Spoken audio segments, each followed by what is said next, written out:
Le Z4 fait partie de cette nouvelle génération de roadster, à la fois très polyvalent, avec un toit en dur rétractable, et très efficient, avec un nouveau 4 cylindres qui remplace le 6 cylindres. Alors ce bloc 2 litres turbo à injection directe développe 245 chevaux. On le connaît déjà, il est monté sur d'autres modèles de la gamme BMW. Alors sa particularité, c'est de consommer très peu. Le constructeur annonce moins de 7 litres. C'est difficile de tenir de tels engagements. D'une génération à l'autre, le Z4 ne change guère dans les grandes lignes, a priori. Cette génération E89 évolue pourtant plus qu'il n'y paraît par rapport à l'ancienne E85. Plus long, plus large, plus musclé et, osons le dire, plus affirmé, le Z4 a une vraie gueule qui le distingue du commun des roadsters. Le SLK paraît presque gentillet à côté. Les concavités, convexités et autres lignes tortueuses sont le lot du bavarois et sa gueule de requin impressionne, mais le meilleur se situe plutôt à l'arrière avec un toit en dur rétractable qui en fait désormais un concurrent frontal du SLK.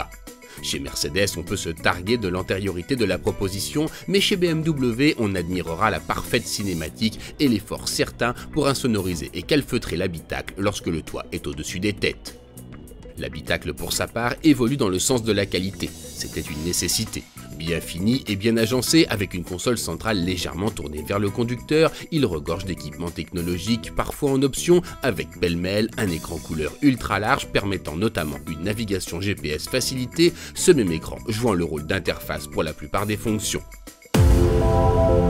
Au chapitre dynamique, le Z4 nouvelle cuvée évolue également. Alors évidemment, le nouveau Z4 gagne en termes de dynamisme. Il est vraiment très efficace sur la route, mais le petit détail qui tue, c'est que le confort n'évolue pas, alors que sur la plupart des autres modèles BMW, son poids-là est amélioré, un petit peu étrange tout de même. Côté mécanique, la grande nouveauté réside dans l'abandon du 6 cylindres de 3 litres développant 258 chevaux pour le récent 4 cylindres de 2 litres à injection directe et turbocompresseur à géométrie variable. Ce moteur, monté notamment sur la nouvelle 328i, développe 245 chevaux et 350 Nm, soit, à peu de choses près, des chiffres de 6 cylindres atmosphériques.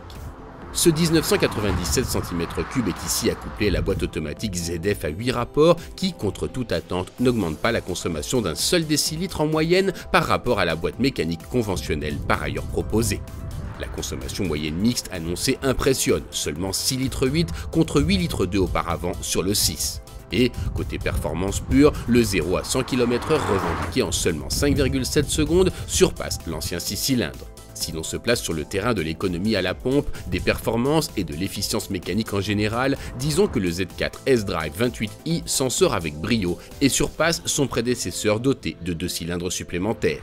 Cependant, même en adoptant une conduite absolument zélée, impossible de consommer si peu. Disons qu'une moyenne de 8,5 litres se situe dans une zone plus réaliste. Et plus, si affinité évidemment, notamment en conduite sportive.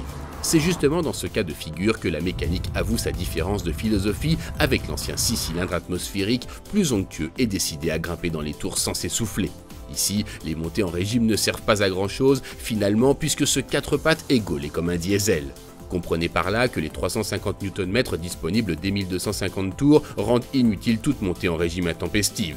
Alors ce Z4 se dégustera d'une autre façon en appréciant ses grandes qualités dynamiques, son efficacité et son homogénéité remarquable plutôt que son onctuosité mécanique.